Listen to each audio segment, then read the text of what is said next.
And we'll start with the invocation, because there is no place else to start. We'll start in English, and then if Aliela, if you'd like to share it in Russian as well, you're welcome to. Towards the One, the perfection of love, harmony, and beauty, the only being, united with all the illuminated souls who form the embodiment of the Master, the Spirit of guidance.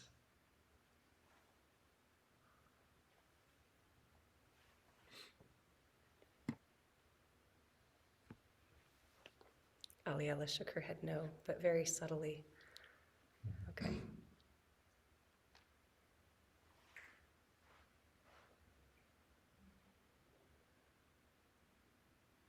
And since we have at least one new friend with us today, I don't know if you're familiar with the invocation. I'd like to say it again, but just to linger on it a little bit and to introduce it a little bit more intentionally. It's lovely that those of us who have been working with and including the invocation in our practice for years and decades even have such a natural, easeful, maybe for some of us, relationship with it, and that it creates an immediate atmosphere of intention that as soon as it begins, there's a shift that happens in.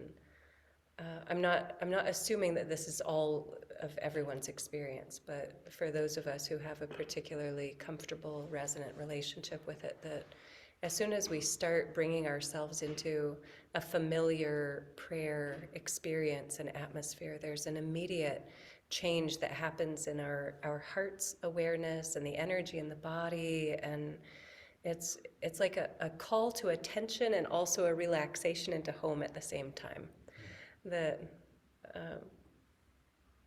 That's my way of describing it right now. So this very short, sweet, simple, beautiful prayer that was offered by our very beloved Sufi teacher manages to accomplish so many aims of our spiritual practice. And we don't even need to think about it or effort toward it. It happens so automatically. So I put the words in the chat window this time, so those of you who are less familiar with it are welcome to participate, join in if it feels comfortable and enjoyable for you. So we'll say it one more time. Towards the One, the perfection of love, harmony, and beauty, the only being, united with all the illuminated souls who form the embodiment of the Master, the Spirit of guidance.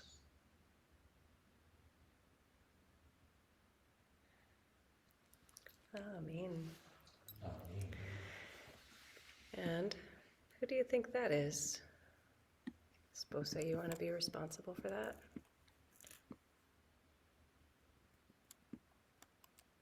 You're welcome to let that person in if you want, but it will be up to you to make sure that they behave themselves. I would probably let them in, but I'm not going to hold that responsibility since you're here. Okay, so we're also going to visit the prayer salat. The prayer booklets are right there that have all of the prayers, including some of these longer ones. This one is the longest one of Murshid's prayers, and it will be obvious why I'm choosing to include this one today as we move into the theme for our class this afternoon. And I will describe a little bit right now the way that Murshid offered these prayers.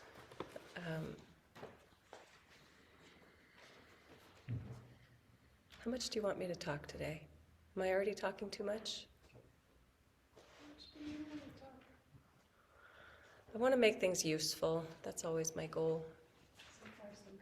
Okay. From the fullness of the heart, the mouth speaks. Thank you, Dan.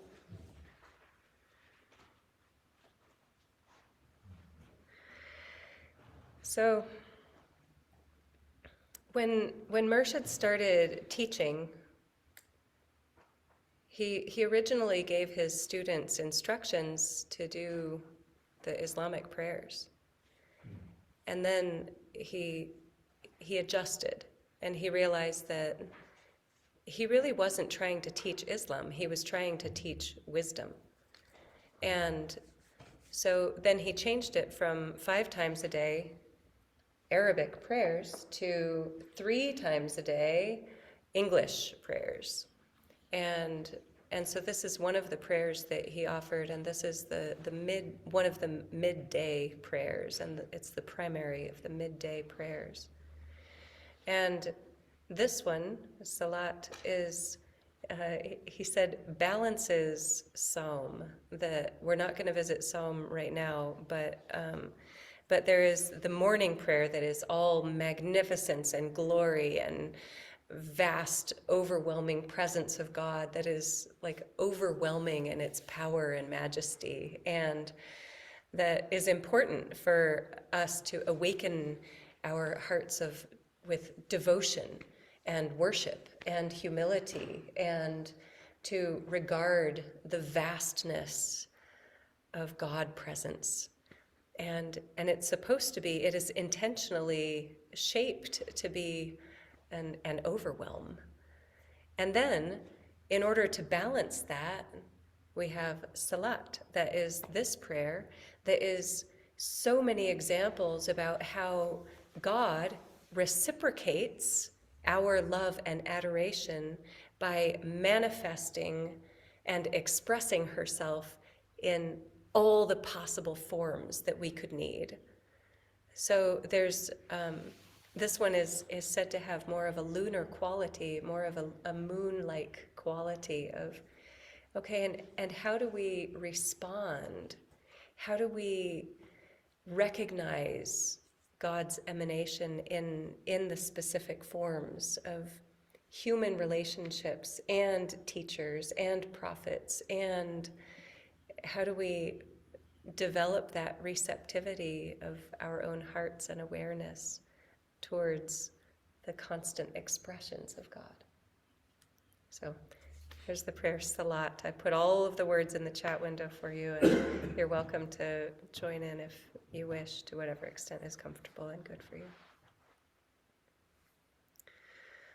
Most gracious Lord, Master, Messiah, and Savior of humanity, we greet Thee with all humility.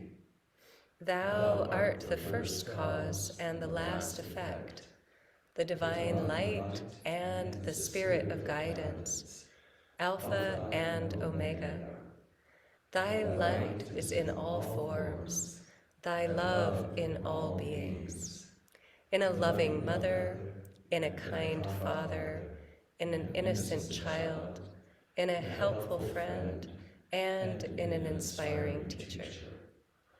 Allow us to recognize Thee in all Thy holy names and forms, as Rama, as Krishna, as Shiva, as Buddha. Let us know Thee as Abraham, as Solomon, as Zarathustra, as Moses, as Jesus, as Muhammad, and in many other names and forms, known and unknown to the world. We adore Thy past. Thy presence deeply enlightens our being, and we look for Thy blessing in the future. O Messenger, Christ, Nabi, the Rasul of God, Thou whose heart constantly reaches upward, Thou comest on earth with a message as a dove from above when Dharma decayeth, and speakest the word that is put into Thy mouth, as the light filleth the crescent moon. Let the star of the divine light, shining in Thy heart, be reflected in the hearts of Thy devotees. May the message of God reach far and wide, illuminating and making the whole humanity as one single family in the parenthood of God.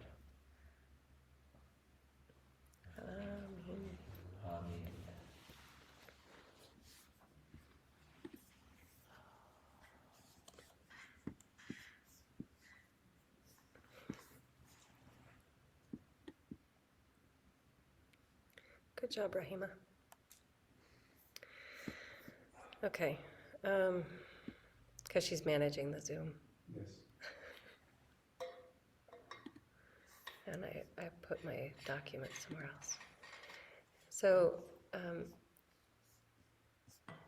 our theme and focus for Circle today is love.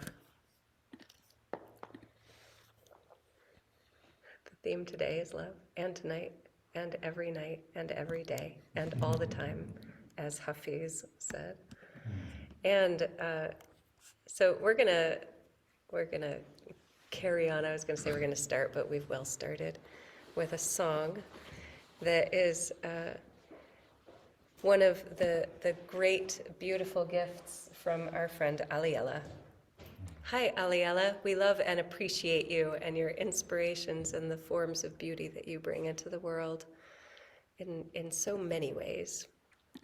So I put the words in the chat window. That won't help any of you. I didn't write them out for you.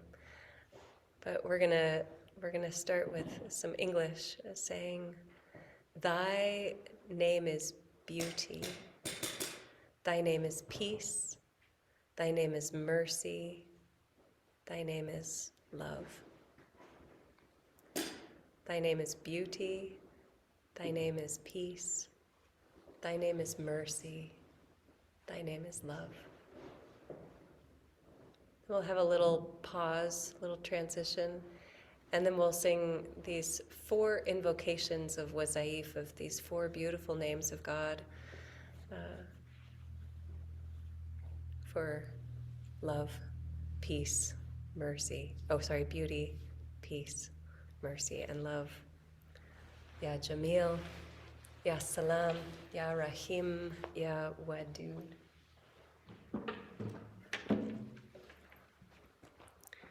Aliella, I sing this with you a lot. You haven't heard it, but it's true. I do. All right. I'm going to do it a little bit lower than where Aliella does it because that's how I am today. Thy name is beauty. Thy name is peace. Thy name is mercy. Thy name is love. Thy name is beauty. Thy name is peace. Thy name is mercy. Thy name is love. Again. Thy name is beauty, peace. Thy name is peace, mercy. Thy name is mercy, love. Thy name is love. Thy name is beauty, peace. Thy name is peace, mercy. Thy name is mercy. Thy name is love. One more time. Thy name is beauty. Thy name is peace. Thy name is mercy. Thy name is love.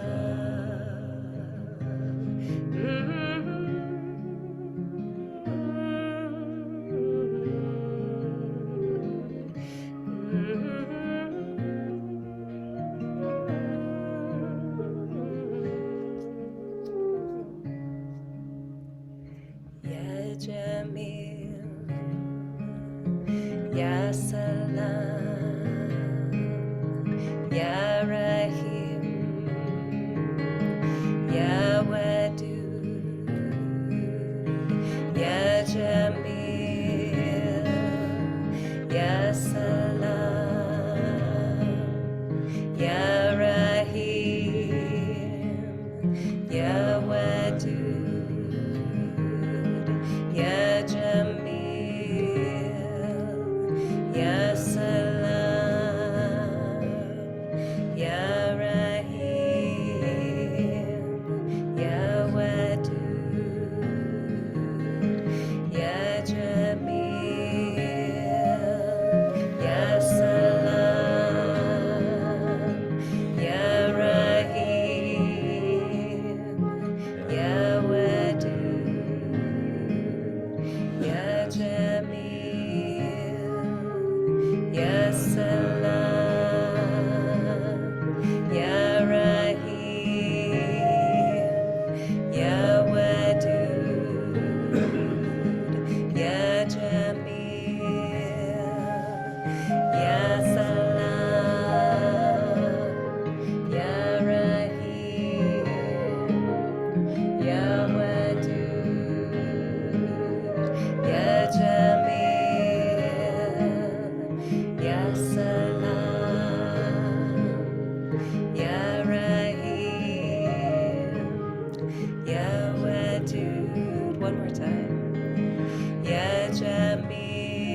peace. Thy name is mercy. Thy name is love. Thy name is beauty. Thy name is peace. Thy name is mercy. Thy name is love. Thy name is beauty. Thy name is peace. Thy name is mercy. Thy name is love. Thy name is beauty. Thy name is peace. Thy name is mercy. Thy name is love. One more time. Thy name is beauty. Thy name is peace. Thy name is mercy. Thy name is love.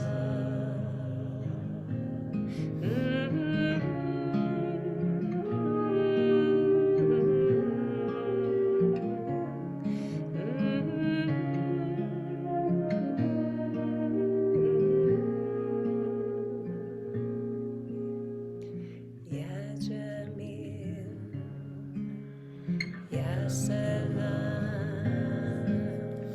Ya Rahim, Ya Wadud, Ya Jamil, Ya Salam, Ya Rahim, Ya Wadud, Ya Jamil, Ya Salam, Ya Rahim, Ya Wadud, Ya Jamil, Ya Salam, Ya Rahim, Ya Wadud, Ya Jamil, Ya Salam, Ya Rahim, Ya Sawadud, Ya Jamil, Ya Salam, Ya Rahim, Ya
Murshid said in his 7th Sufi thought,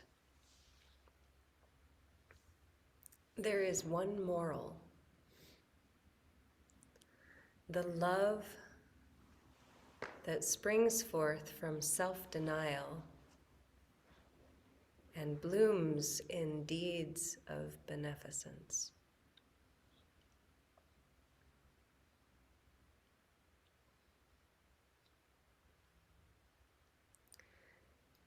If it's helpful for you to look at it, the 10 Sufi thoughts are in the prayer booklets. This is number 7. There is one moral. So I'm just reminded of something where Murshid was trying to describe that that Sufis don't hold to any particular doctrines or beliefs. That, and someone said, well, what about the 10 Sufi thoughts? And Murshid said, they're thoughts. They're called thoughts on purpose. They're not the 10 beliefs. They're not the 10 laws. They're not like the 10 requirements. They're the 10 thoughts. So the 10 Sufi thoughts. And this one is number 7. There is one moral. It is a moral principle. It is a guidepost of what is felt to be good. There is one moral. The love that springs forth from self-denial and blooms in deeds of beneficence. There's so much in that. That is the natural result of, he's saying self-denial. We don't like that phrasing. Well, He would probably say it is overcoming self-cherishing. We don't like that either. He would say, like, it is not thinking that the focus on one's ego identification is the most important thing. It is overcoming the false notion that the ego identification is the most important thing.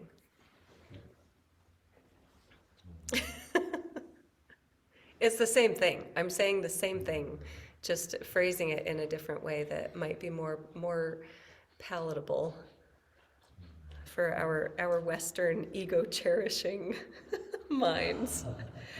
And this is, he was so clear and so specific about the ways that we in our Western culture, our Western value system, we feel like celebrating and amplifying the ego is such a great thing, and it's taught to us and emphasized and encouraged and rewarded in our culture these days, which is so it's understandable, and does it make us happy? Does it make us more generous? Does it make us more loving? Does it make us more willing to be vulnerable? Does it make us more honest? Does it help us engage life more fully and realize the potentiality of the unfolding soul?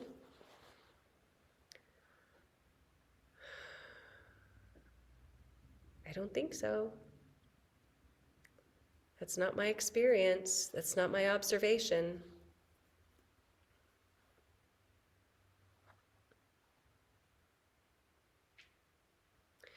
If that is the experience or observation of any of you, you're probably in the wrong class right now. There are plenty of classes aimed in that direction. Ego celebration classes. But what naturally happens, here's what Murshid says, is that when we overcome that tenacious loyalty and relentless focus on the ego identification, what naturally happens is that love springs forth.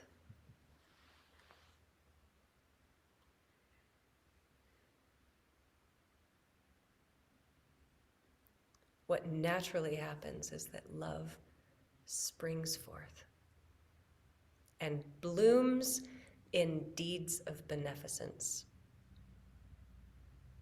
and then shows itself in gestures of generosity, of kindness,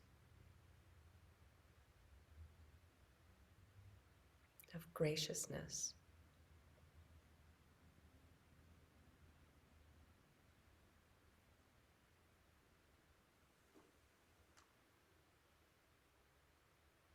Why wouldn't we want that?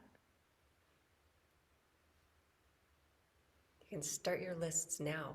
No, you don't need to start your list now. You could just review the infinite list of resistances and arguments against it, the defenses and the protections that we've built up against it for a lifetime of self-cherishing. That sounds so mean. I don't mean it in a mean way. It's just true. It's just what we do. That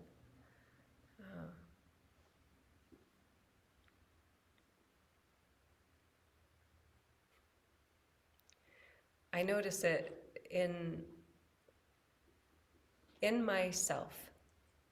I notice it most when the sweetest human being, Rahima, she's on the Zoom right now. When the sweetest human being is upset about something and I want to argue or defend or like, and I'm impatient or something back. And then as soon as I realize, either because there's like a facial expression or something that looks like sadness in my darling, sweetest human being, Rahima, and then I go, oh, you're sad.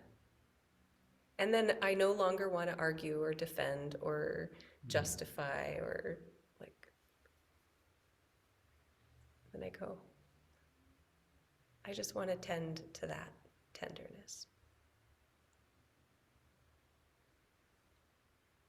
That's the most obvious thing in my life that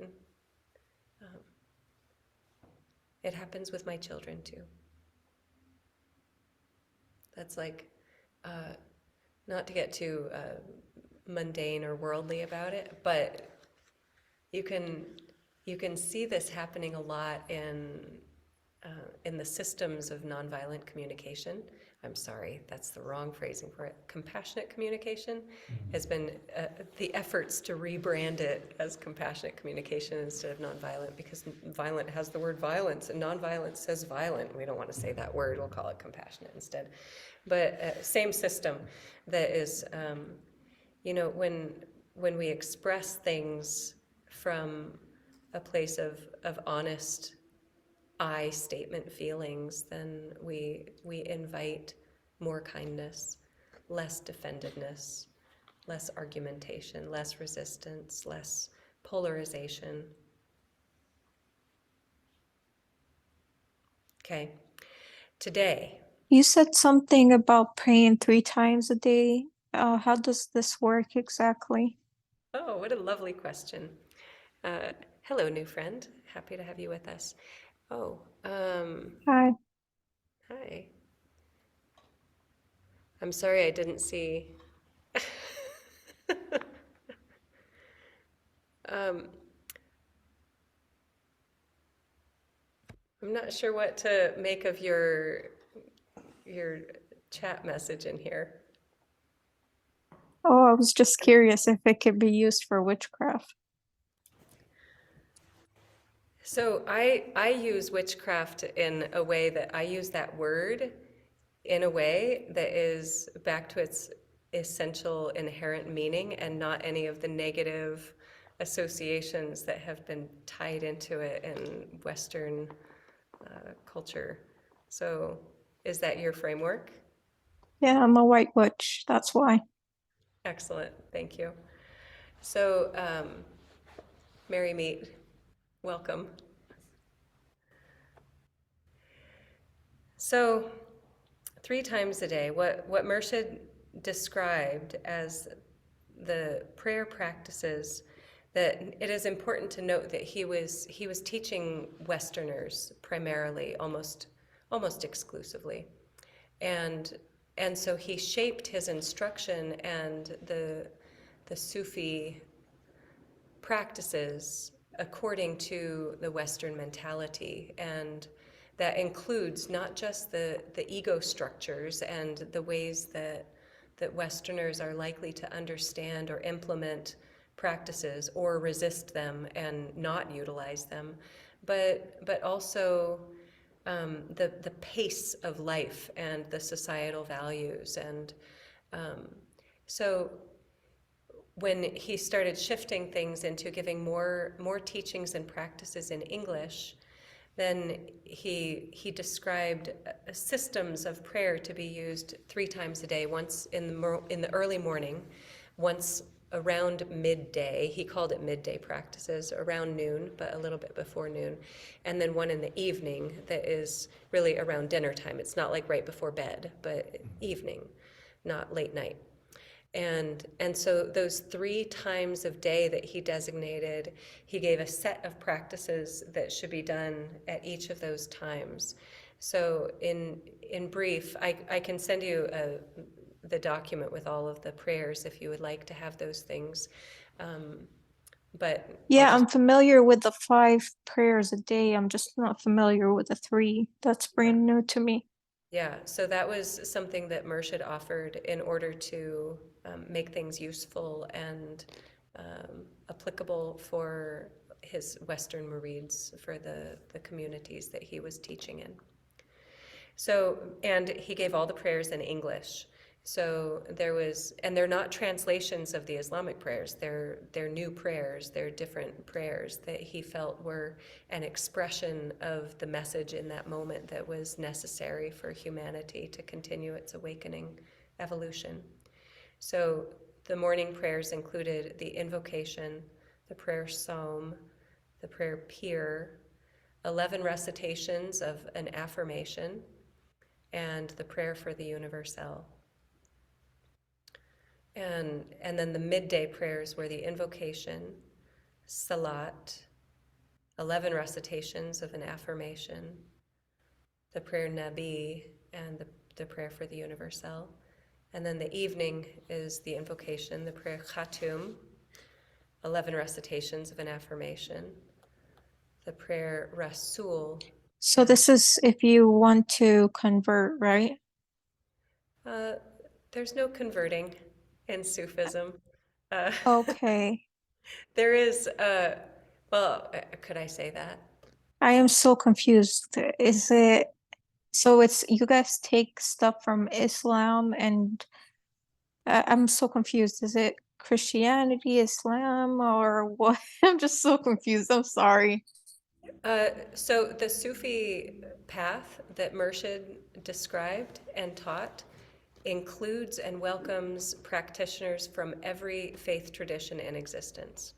So there are Christian Sufis and Muslim Sufis and Buddhist Sufis and pagan Sufis and atheist Sufis and you name it, and it is welcome and included. And Murshid was very explicit in saying that whatever your faith tradition is, Sufism can help you deepen and strengthen your relationship and integration of that faith tradition. And so you bring your faith tradition with you. And if you don't have one, that's perfectly fine. You don't ever need to have one if you don't want one. And that Sufism is the path of wisdom. So anyone who is seeking wisdom and wants to understand the self better, and by understanding the self better, to understand life better, is welcome and can benefit from the teachings of the Sufi lineage stream. Okay, I looked it up. It says that a lot of Sufis are vegetarian. Do I have to change my diet? Sorry, we're giggling.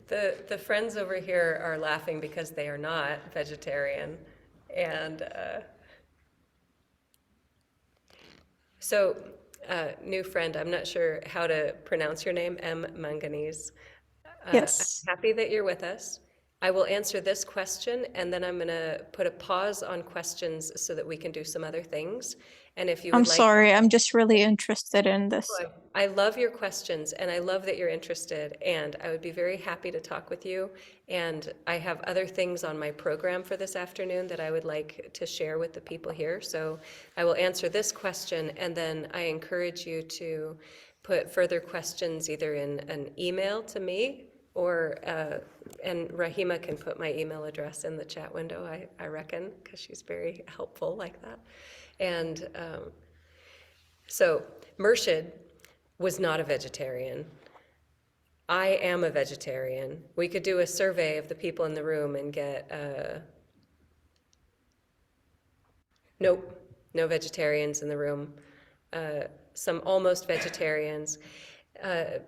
Murshid did talk specifically about that and said that nobody is expected to adopt any particular rules or restrictions, that there is no compulsion in Sufism in general, that vegetarianism as a practice, I'm going to call it as a practice, not a lifestyle, as a practice is useful for some forms of spiritual meditation and attainment, and that, but that human beings function in societies where there are cultural norms and comforts, and there is nothing wrong with any of the ways that civilization has been evolving, and that cultures that include eating meat and that is a healthy, natural part of someone's lifestyle and diet is perfectly fine. So that is definitely not a requirement or expectation. I read more about it. That's something I'm actually really interested in, like the Sufi religion. Excellent. Thank you. I welcome further conversation after I do some other things. Okay, so for the next hour and 15 minutes, I want to focus on a lot of teachings and practices about love. And I thought initially that I wanted to bring you a book from Ahmad al-Ghazali, and but then I started reading some of it that I wanted to read to you. I was like, this would not go over very well. So I didn't, but I did bring you some things of Ahmad al-Ghazali.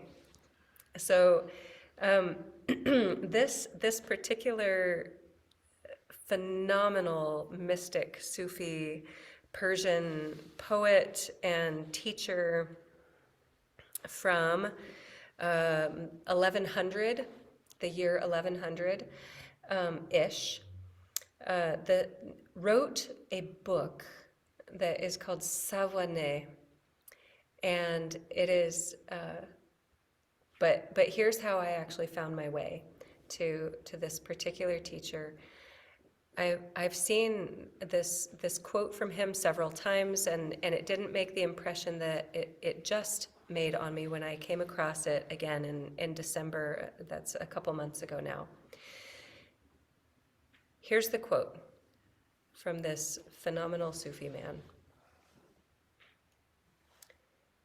I will write you a book on love, provided you do not bifurcate it into divine love and human love.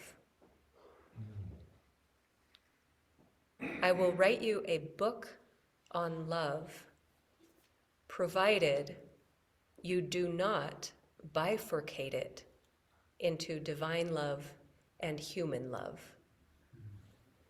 And I know it's a weird word, but you probably understand what it means just from the sound of it. That is, in an expanded form with a slight paraphrase, he is saying, I could give you encyclopedias, thousands of pages on the essence and expression and the activities and the realities of love, but only if you do not try to divide it out into two compartments, one being human love and one being divine love. These cannot be separated. Divine love and human love is the same thing, always has been, always will be, cannot be defined or partitioned off one from the other. Every single thing that can be said about love applies to divine love and human love, which is the same thing. That's the condition. If you're going to try to separate it out, I won't give you a single word. If you're going to try to draw lines and boundaries and divisions and pretend that one kind of love is different from another kind of love, I'm not going to give you anything. Okay, so for whatever reason, when I came across this quote again, for probably the dozenth time, is that a word? You know what I mean. It is now. For whatever reason, when I saw this sometime in December, I just started crying, and my heart was just like, who knows why that happens? We just have our moments of ripeness or readiness, or it landed for me in that moment. So I had to go find this guy. Why hadn't I looked before? It didn't make the impression it needed to before, but here it was. So you can find this. You can find this book. It's called Sawaneh. It's written a couple of different ways, but Sawanih,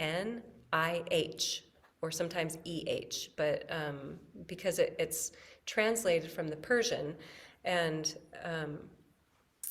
it was originally published in, I think, 1140 something or 1150, the year 1140 or 1150, 1149, 1150.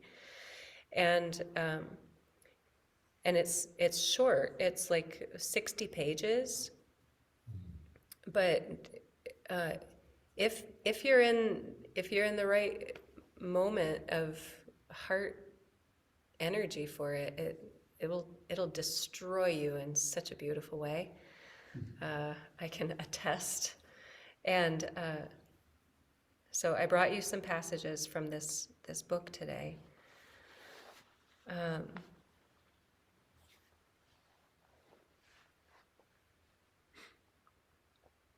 Why? Why bother? Why? Because we are so tangled up in our defenses. We're so tangled up in our protections, in our trying to insulate the heart away from pain, away from any vulnerabilities or and understandably, there's no judgment or confusion about that. And once we step onto the Sufi path, for those of us who actually choose to step onto the Sufi path, it's a path of vulnerability. It's a path of surrender. It's a path of love. And that cannot unfold amidst all of the protections and defenses.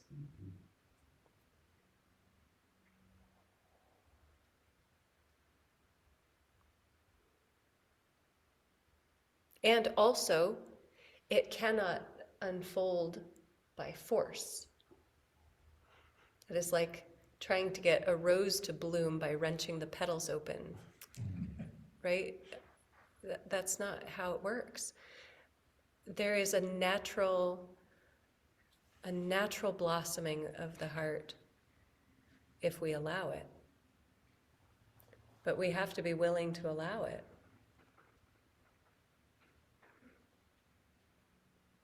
And how do we do that?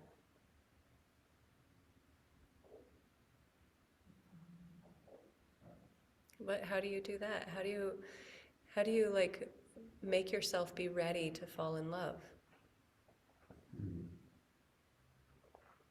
Right? Okay, here's a passage from Piro Murshid Inayat Khan on love, human and divine. This is from Salim's favorite Sufi message volume, volume 7, called called In an Eastern Rose Garden. Such a poetic name, isn't it? Love, whether it is human or divine, is considered to be sacred. In the view of the mystics, philosophers, and thinkers. That it is possible to regard it thus is shown by the fact that in its root, it is beyond both the human and the divine. As it is written in the Bible, God is love. 3 words which open up an unending realm for the thinker who desires to probe the depth of the secret of love.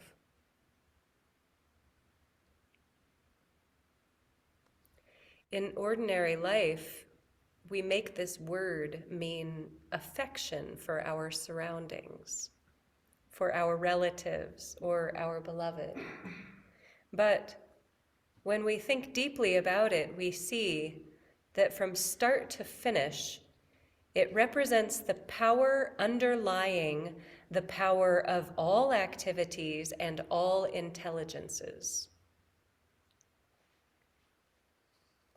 Here it is again, because I know that your brain hiccuped at least 3 times in there, because you're like, that's not what I thought he was going to say.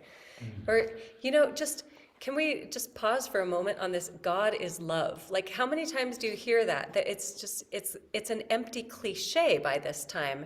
And how outrageous that we can allow that to become an empty cliche. Like, how is that even possible that we can turn that into like a throwaway phrase, right? Like, God is love. All right, here's this passage again from In an Eastern Rose Garden. So this is Inayat Khan. This is not Ghazali, right? This is Inayat Khan. Love, whether it is human or divine, is considered to be sacred in the view of the mystics, philosophers, and thinkers. Love is sacred. That it is possible to regard it thus is shown by the fact that in its root, it is beyond both the human and the divine. Love is beyond the human and the divine. As it is written in the Bible, God is love. 3 words which open up an unending realm for the thinker who desires to probe the depth of the secret of love.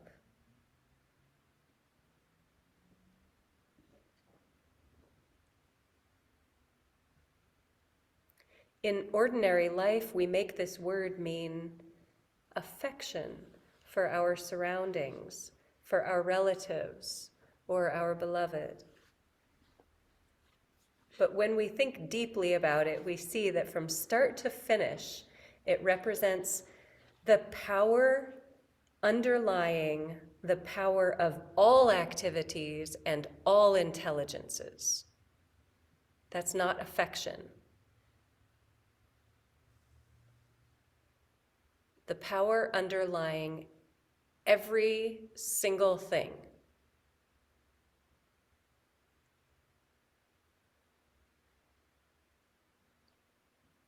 Rahima and I ran a little experiment this morning because I was telling her some of the things that I was bringing for class today. I feel affection for you. Try saying that. Like that's how we use the word love. That is our, okay, that's funny. It didn't work. It doesn't work. Like, that doesn't feel very nice. All right, so,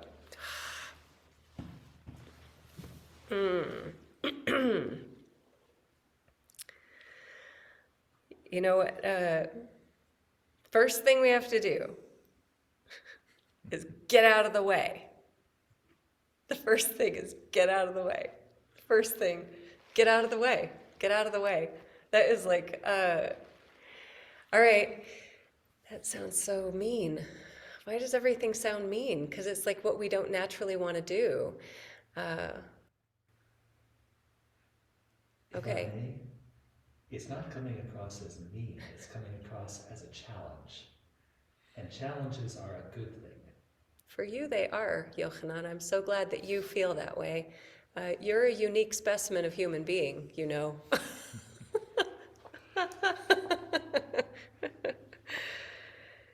So we're gonna visit some astaghfirullahs because there's astaghfirullah is the phrase that we usually translate to mean asking for the forgiveness of God. And I think that actually works very nicely. That's true and useful and applicable. And there's also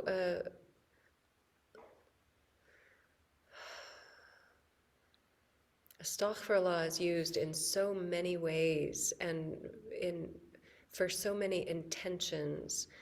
And there is a quality of forgiveness, but there's also a sense of like maybe we You can don't also do it with beads. we don't even know that, like, what is it what is it within me that is resisting or that is keeping me from experiencing or allowing what I feel such a strong longing toward. And sometimes we know precisely what it is. And we're like, but the more we know what it is, the more we can guard and protect it. How ironic is that? And if we go like, I don't know, but I know that there's stuff here, that there's resistance, that there are veils, that there are layers of protection, confusion, uncertainties, insecurities, tenderness, woundedness, whatever is present, that we want to invite the loving presence of God to surround and hold and rise within and fill and transform any of those experiences of resistance, of uncertainty, of pain, confusion, and we don't have to understand them to invite them to be transformed. We don't need to go through the intellect of the mind. You can also use it to remove sense. I'm gonna ask you to please not interrupt. That I'm glad that you're here and I appreciate what you would like to contribute. You can put things in the chat window, but please don't interrupt while I'm speaking. Thank you. So we're going to visit some astaghfirullahs and just invite the presence of an infinitely loving God presence to just come into our awareness, into our hearts, to see what can be healed, released, transformed, loved.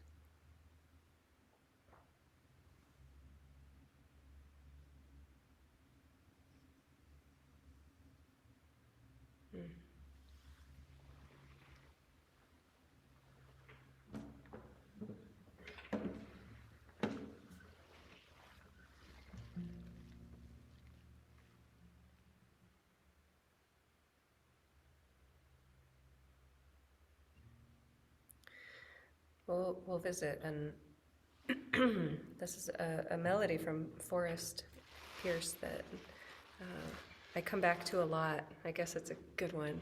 I mean, they're all good ones. We'll start with Allahu. Astaghfirullah. Allahu astaghfirullah. Allahu astaghfirullah. Allahu astaghfirullah. Allahu astaghfirullah. Allahu astaghfirullah. Allahu astaghfirullah. Allahu astaghfirullah. Allahu astaghfirullah. Allahu astaghfirullah. Allahu astaghfirullah. Allahu astaghfirullah. Allahu astaghfirullah. Allahu astaghfirullah. Allahu astaghfirullah. Allahu astaghfirullah. Allahu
Inayat Khan said, "When God's divine love rises as a wave, it washes away the sins of the whole life in a moment. For law has no power to stand before love. The stream of love sweeps it away."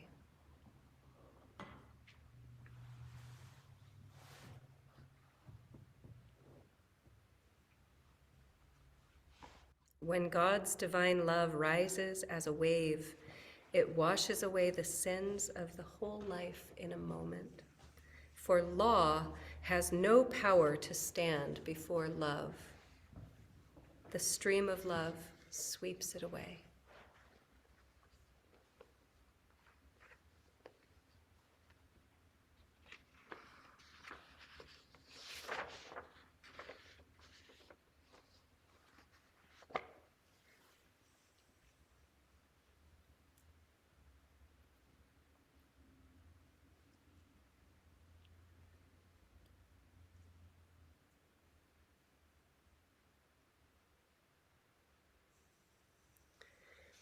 Here's a little passage from this beautiful treatise on love from Ahmad al-Ghazali.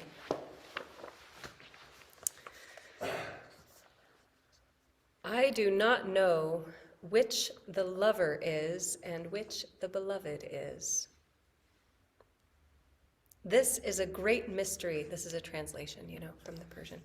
"I do not know which the lover is and which the beloved is. This is a great mystery. Because it is possible that the beloved's allure comes first.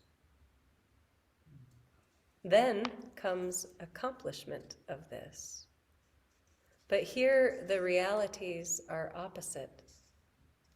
And, quote, you do not will unless God wills.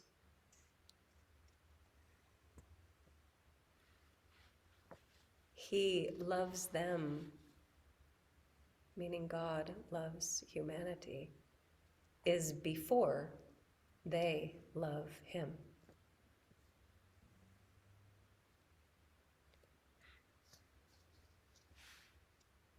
God loved you before you loved God.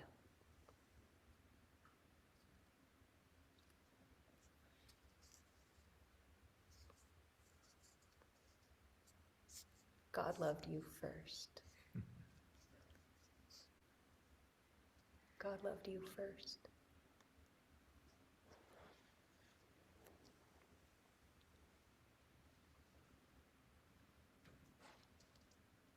God loved you first.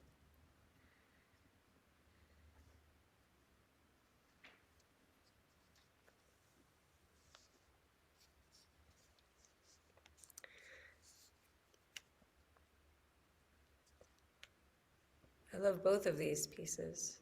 And you do not will unless God wills.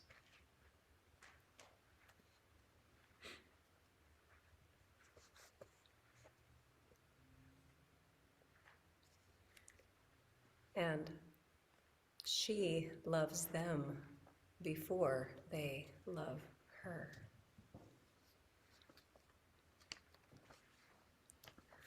And the translation that I've been reading of this,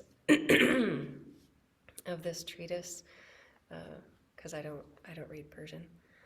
I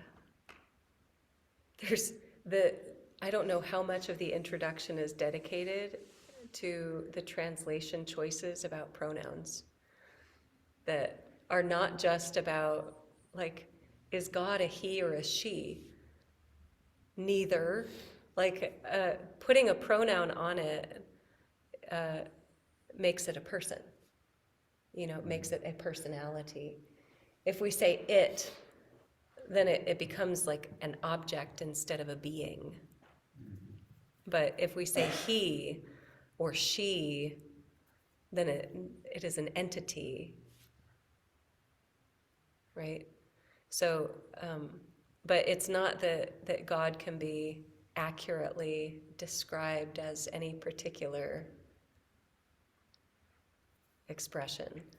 So, so there's a choice that's made, and sometimes in this translation, the pronouns flip.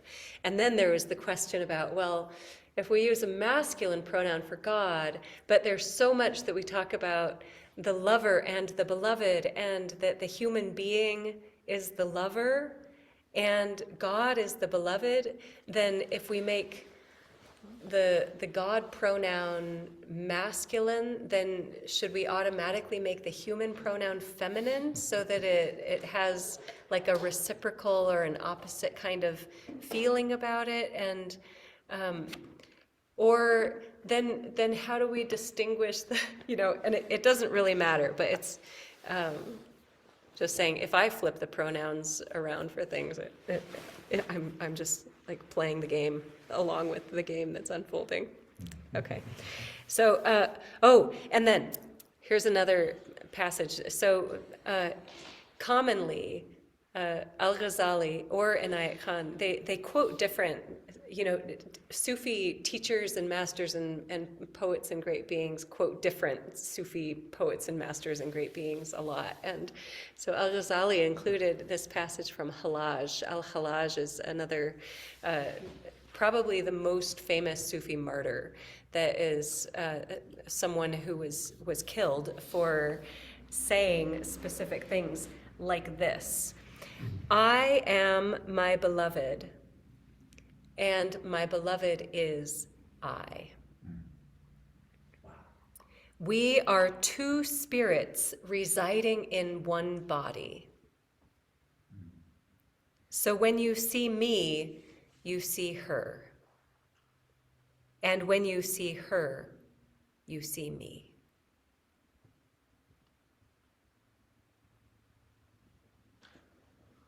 From Al-Hallaj, I am my beloved, and my beloved is I.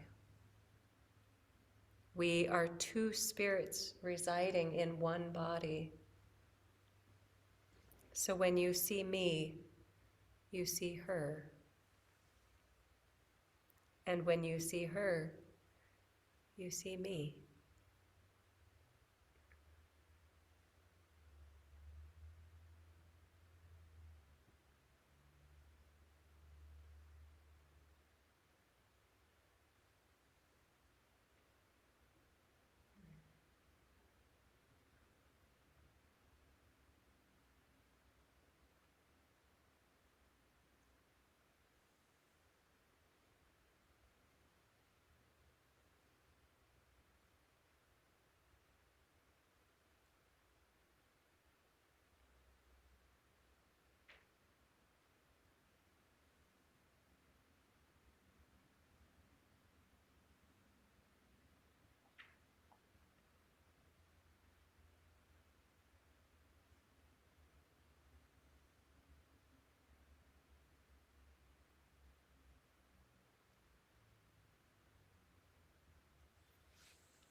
So I want to jump to, you don't know that I'm jumping,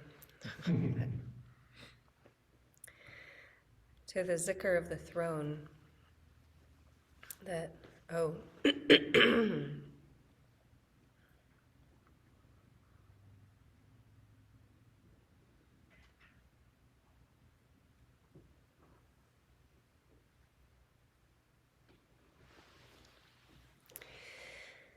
so this is a practice that it takes a little bit of time, but that is really inviting an awareness of the God presence within our own beings. And so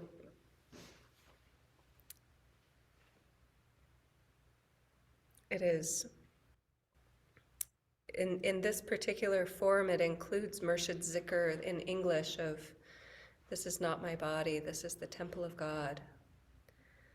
And then a second line, there are 3 lines, but the second one is, this is not my mind, this is the light of God. And then the third is a little different from what we usually do. This is not my heart, this is the shrine of God. So we're going to visit each of these I'm going to describe the whole practice first, and then we'll go back and do it, so you have a sense about where we're going.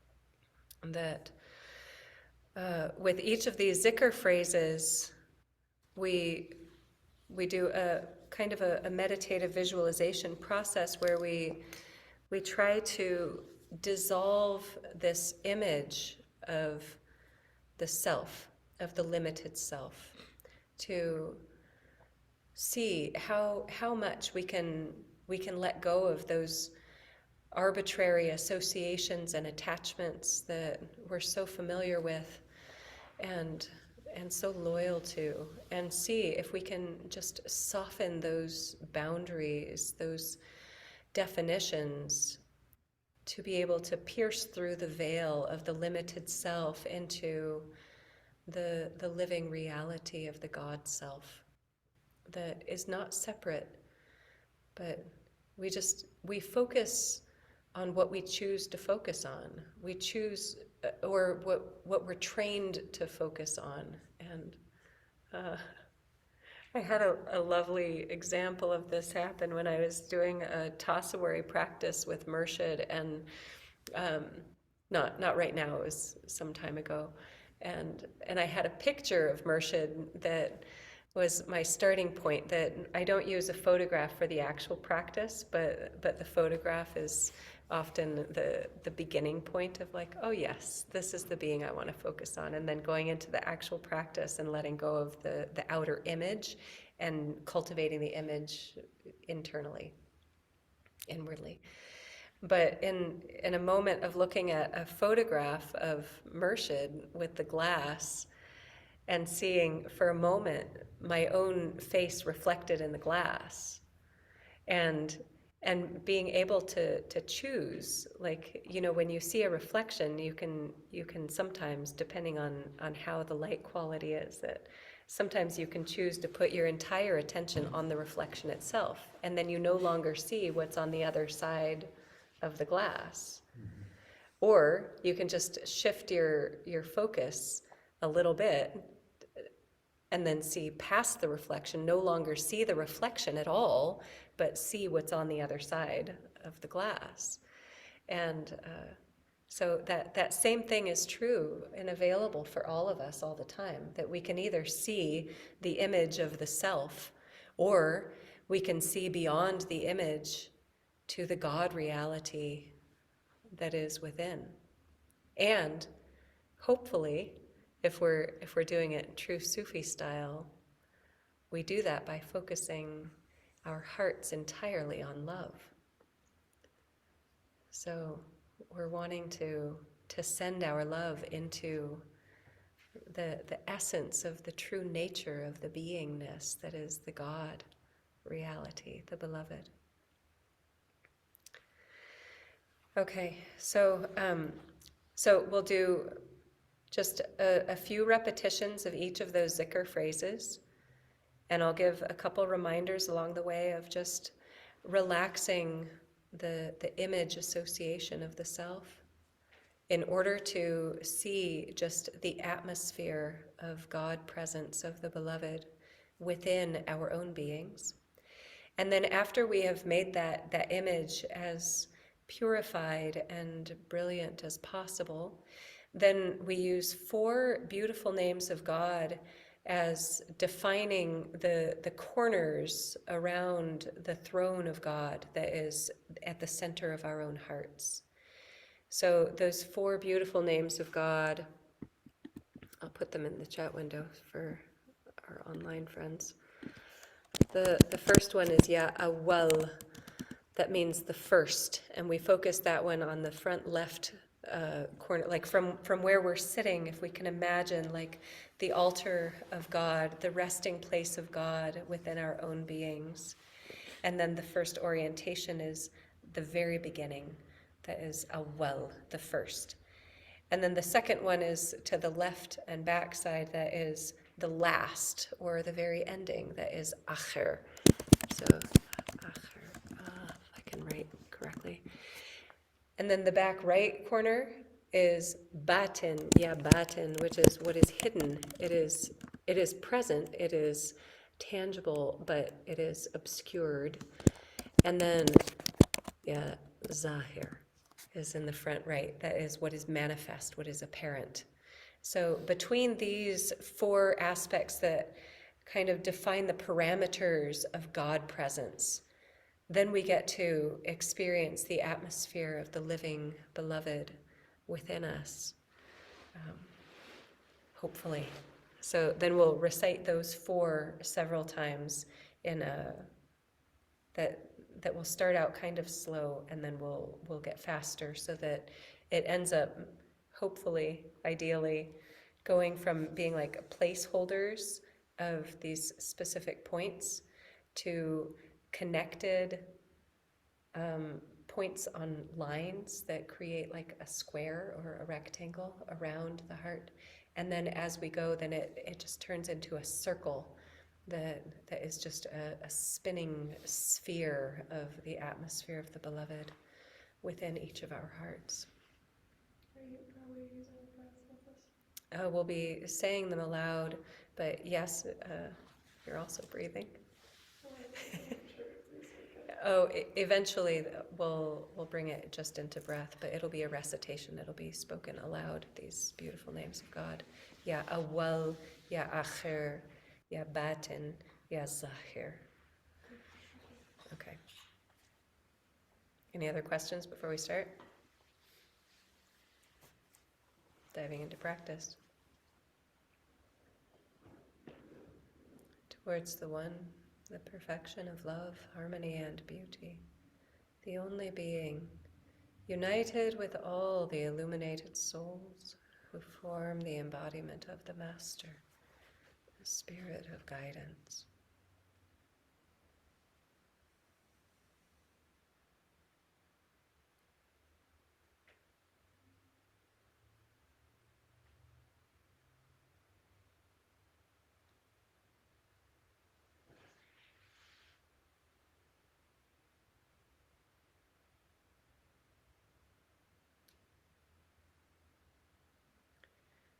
So sitting with eyes closed, if you're comfortable with your eyes closed, and just seeing in your inner awareness your own form.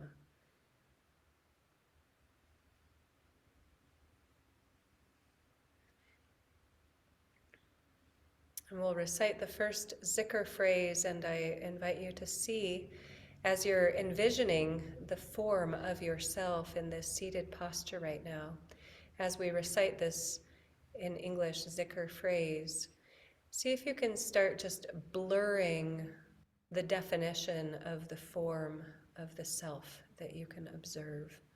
So stepping out of your own experience enough to witness your own form and let it become soft and relaxed, less defined, more spacious. This is not my body. This is the temple of God. This is not my body. This is the temple of God. This is not my body. This is the temple of God. This is not my body. This is the temple of God. This is not my body. This is the temple of God. This is not my body. This is the temple of God. This is not my body. This is the temple of God. This is not my body. This is the temple of God. This is not my body. This is the temple of God. This is not my body. This is the temple of God. This is not my body. This is the temple of God.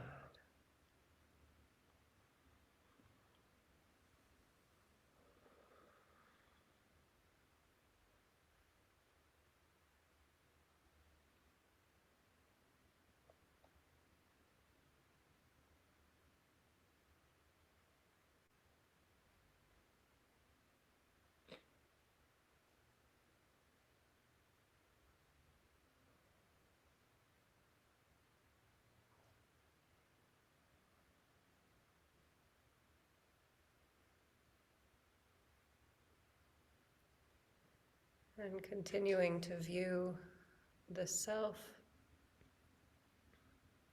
from a place of a loving witness.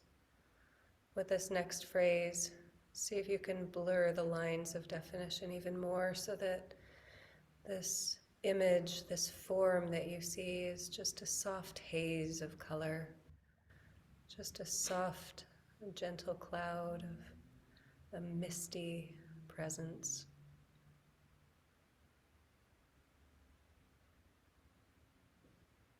And the second zikr phrase is, this is not my mind, this is the light of God. This is not my mind, this is the light of God. This is not my mind, this is the light of God. This is not my mind, this is the light of God. This is not my mind, this is the light of God. This is not my mind, this is the light of God. This is not my mind, this is the light of God. This is not my mind, this is the light of God. This is not my mind, this is the light of God. This is not my mind, this is the light of God. This is not my mind, this is the light of God.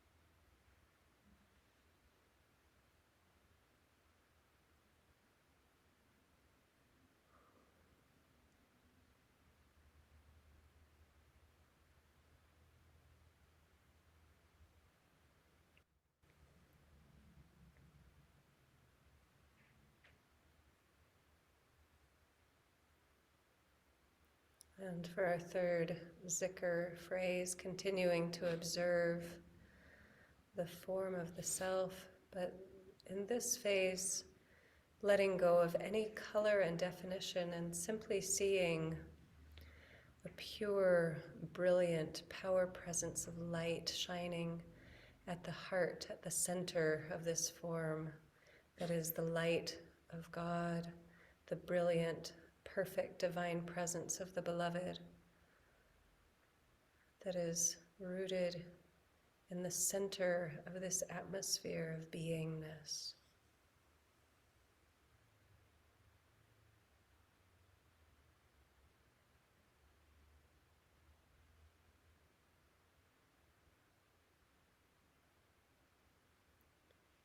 This is not my heart, this is the shrine of God. This is not my heart, this is the shrine of God. This is not my heart, this is the shrine of God. This is not my heart, this is the shrine of God. This is not my heart, this is the shrine of God. This is not my heart, this is the shrine of God. This is not my heart, this is the shrine of God. This is not my heart, this is the shrine of God. This is not my heart, this is the shrine of God. This is not my heart,